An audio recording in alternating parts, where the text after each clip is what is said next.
Good morning, everyone. Today, I'm excited to take you on a culinary journey to Eastern Indonesia, specifically to the beautiful regions of Maluku and Papua. We will be exploring one of Indonesia's most unique and iconic traditional dishes, uh, another than papeda. If you have never seen or tasted before, get ready because it is unlike any other staple food in the world.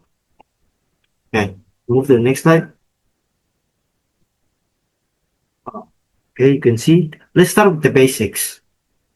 What is what is papeda? Okay, what exactly is papeda? Papeda is a traditional staple food made from sagu starch, which is extracted from the trunk of the sagu palm tree. For centuries, long before rice became dominant across the Indonesian archipelago, sagu was and still is the primary source of carbohydrates for the people of Papua and Maluku. Okay, we move to the next slide. Appearance, and texture and tools. Now let's talk about this most striking feature, its appearance and texture. As you can see on the slide, papeda looks very different from rice or noodles. Visually, it resembles a translucent, glossy gel, almost like a thick white glue. Texture-wise, it is incredible, chewy, sticky, and smooth. Because it is so sticky and gelatinous, you actually cannot eat it with a standard spoon or fork. It requires a very specific technique to serve. On its own, papeda is a completely neutral uh, blend taste. Uh, it is essentially a blank canvas, therefore it is always paired with rich, flavor side dishes. The ultimate non-negotiable companion is ikan kuah kuning or yellowfish soup. This is a rich fish broth heavily seasoned with turmeric, lemongrass, ginger, lime, and chili. The sour, spicy, and savory flavors of the soup perfectly balance the blandness of the papeda.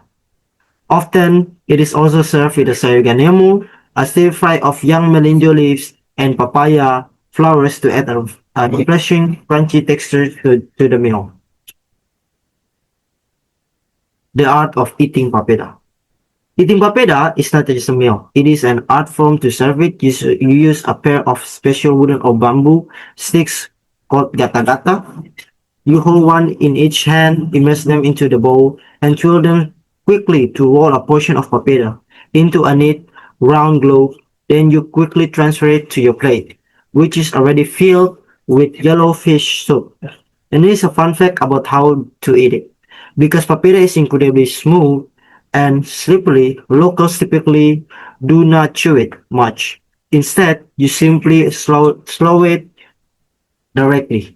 It gives a wonderfully comforting cooling sensation as it glides down your throat. To conclude, papeda is much more than just a food. For the people of Eastern Indonesia, it is a deeply rooted symbol of tradition, community, and togetherness, often served during important family gatherings and ancestral rituals. From a health perspective, it is also highly nutritious. It is rich in fiber, incredibly low in fat, and naturally gluten-free, making it an excellent, healthy source of sustainable energy. Thank you so much for your time. I hope this gives you a taste of Indonesia's rich culinary diversity. And if you ever get the chance, I highly recommend trying papeda for yourself. I would be happy to take any questions you might have. Thank you.